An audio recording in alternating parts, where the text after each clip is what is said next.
I'm the production designer on Red Rock, which involves really just creating a world, the world of Red Rock.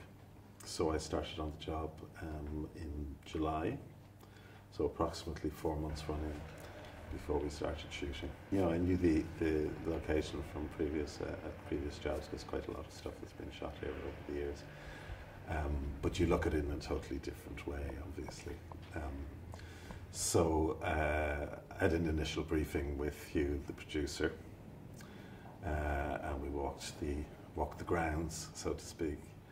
And in a way, it quickly became apparent that the place was made for it, in a way.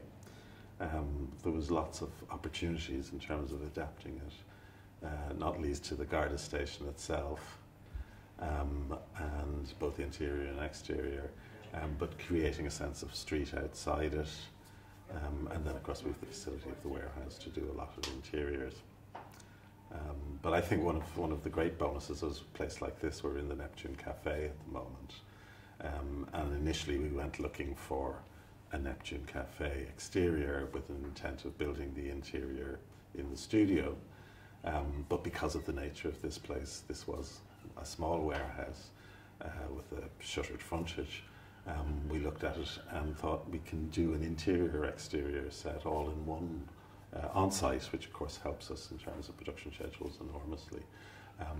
But then we can relate it to the rest of the street. It can be related to the Garda station, and the start of building up the whole sense of this town.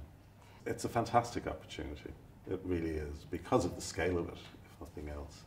And we have approximately, I think, 29 to 30 different sets as fixed standing sets.